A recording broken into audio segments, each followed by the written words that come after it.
इनके लबे रंगी की निछावर थी कि जिसने सवाल शायद वीडियो में है, लेकिन हेडिंग से जो बात इसमें लग रही है अंदेशा उसी का था।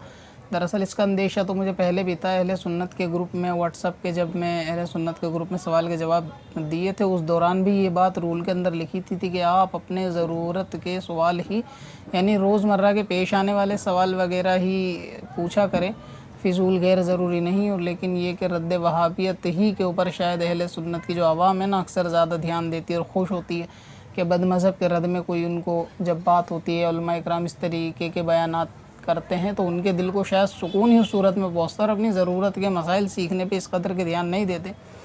खैर ये वीडियो भी उसी के ताल्लुक़ से है, बस 10 सेकंड और प्ले करके देखता हूँ। मौलाना कोई जर्जीस अहले खबीस का मौलाना है, वो बयान कर रहा है। वसीला कहते किसको? मिसालें देखे होगा हमारे भाइयों की, छत पे चढ़ना हो तो सीढ़ी की जरूरत पड़ती है, झूठ बोलते हो। छत पे जाना हो तो सीढ़ी को छोड़ना ही पड़ता है, देख लो।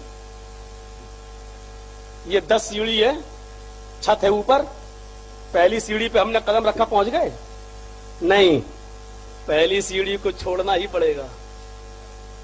अब दूसरी सीढ़ी पे कदम रखा पहुंच गए?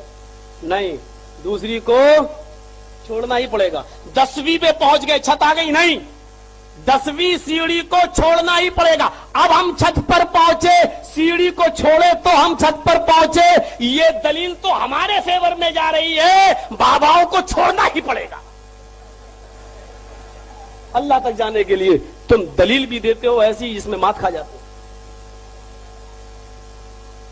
अगर पकड़े रहोगे तो ऊपर नहीं पहुंच पा रहे हो, सीढ़ी को पकड़े रहो पहुंच जाओगे, सीढ़ी छत पे जाना, सीढ़ी छत पे जाना, नहीं पहुंच पाओगे, सीढ़ी को छोड़ना ही पड़ेगा। ऐसे ही अल्लाह तक जाना है और अल्लाह तक पहुंचना है तो आपको बाबाओं को छोड़ना ही पड़ेगा। क्यों? इसलिए कि अल्लाह ने डायरेक्ट कहा, उदऊनी अस्तजिब लकुम, मेरे बंदो तुम डायरेक्ट मुझे पुकारो, मैं तुम्हारी डायरेक्ट फरियाद सुनूंगा।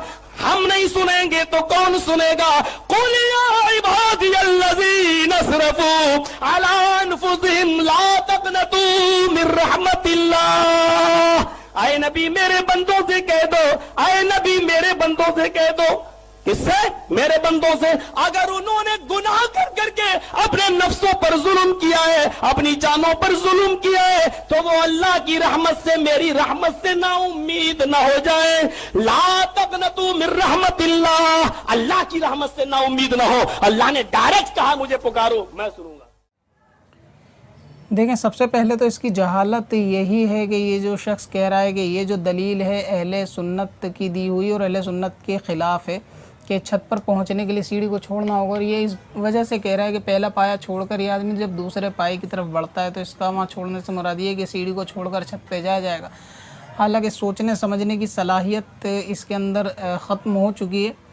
और ये जब हाल ऐसे ही होता है कि कुछ मुर्गी चुगाने वालों को जब स्टेज के ऊपर बिठा दिया जाएगा और इस तरीके से लोग दीन बयान करने लगेंगे, अपने बातिल अकीदों को फैलाने लगेंगे। और सबसे अहम चीज़ ये है कि जब इनको फ्री की दौलत अरब से जो रियाल आते हैं, जब उसके ऊपर फलेंगे फूलेंगे तो इनकी जहनीत कुंद हो जाती है, इसी तरीके की इनकी सोचने समझने की क्षमता हो जाती है।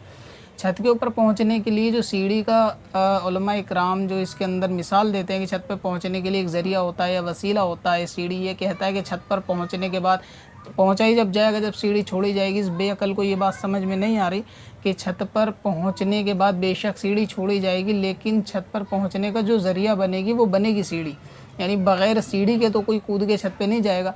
अब ये कि सीढ़ी का जो असल मकसद था, उसका असल मकसद ये था कि किसी को छत के ऊपर पहुंचा देना।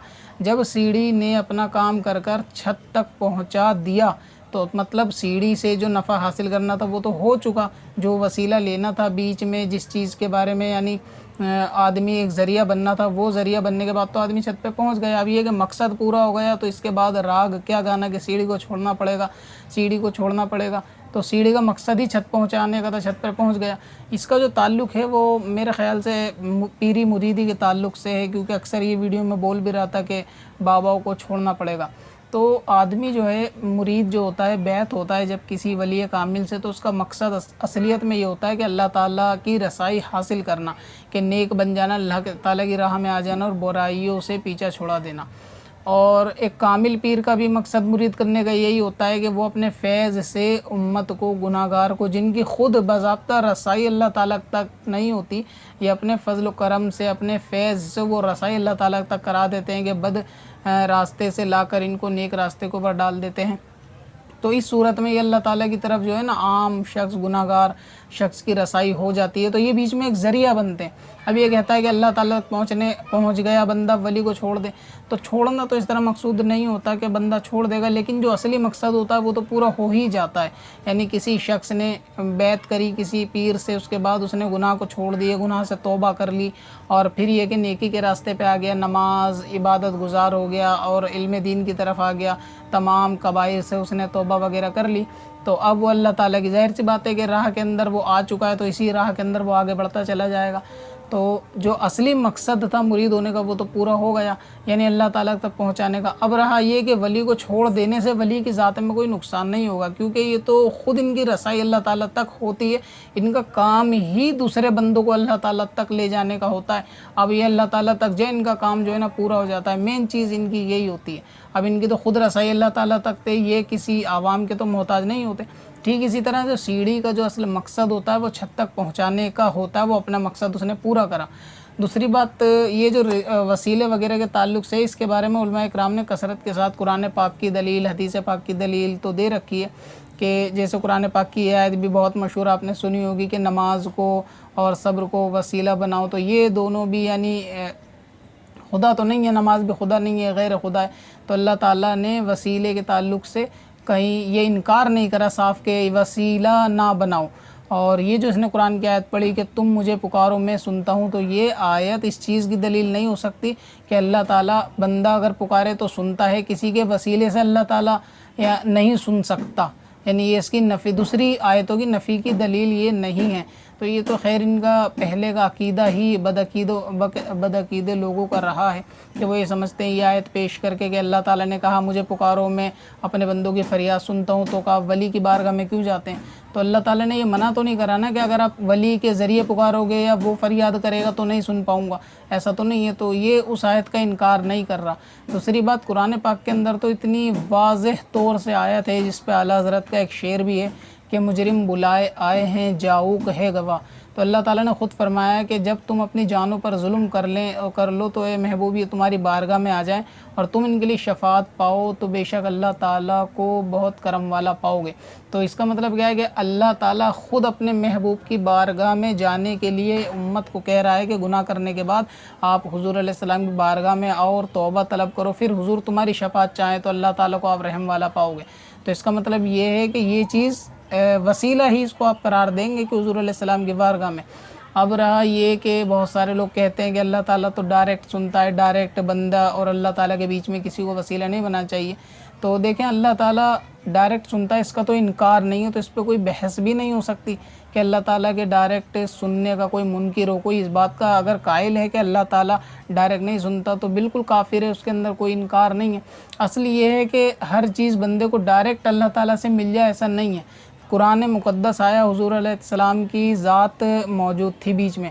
अब देखिए सहाबा इकराम हुज़ूर के पास आ रहे हैं और हुक्म पूछ रहे हैं कि शरीयत का इसमें क्या हुक्म है, तो अल्लाह ताला के इस बात पर कादिर नहीं है कि सहाबा के दिल में इल्का कर दे, कोई बात डाल दे कि ये जायज़ है ये नाजायज़ है। लेकिन नहीं, सहाबा इकराम मौजूद हैं, अल्लाह ताला अपने नबी को हुक्म फरमा रहा है कि आप ये बता दो, यानी हुज़ूर बता रहे हैं कि अल्लाह ताला ने ये हुक्म फरमाया। तो ये एक बीच में वास्ते वाली चीज़ है जो हुज़ूर अलैहिस्सलाम सहाबा को बता रहे हैं, वो अल्लाह ताला हुज़ूर को बता रहा है। और अल्लाह इस पर भी कादिर है, वो डायरेक्ट सहाबा को बता दे, उनके दिलों में डाल दे, उनको सही गलत का कर दे, अल्लाह ताला इस पर कादिर है। लेकिन फिर भी अल्लाह ताला अपने नबी को वही कर रहा है, अपने नबी के दिल में बात डाल रहा है और फिर नबी आगे उम्मत को वो जो है अहकाम बता रहे हैं। तो इससे भी जो है ना अक्ल वाले के लिए रोशन दलील हो जाएगी कि अल्लाह ताला वसीले को नापसंद नहीं करता। बीच में हुज़ूर अलैहिस्सलाम के उसके नेकों का अगर वसीला हो या नेकों का ज़रिया हो तो उसको नापसंद नहीं करता, बल्कि ये तो अल्लाह ताला का तरीक़ेकार है।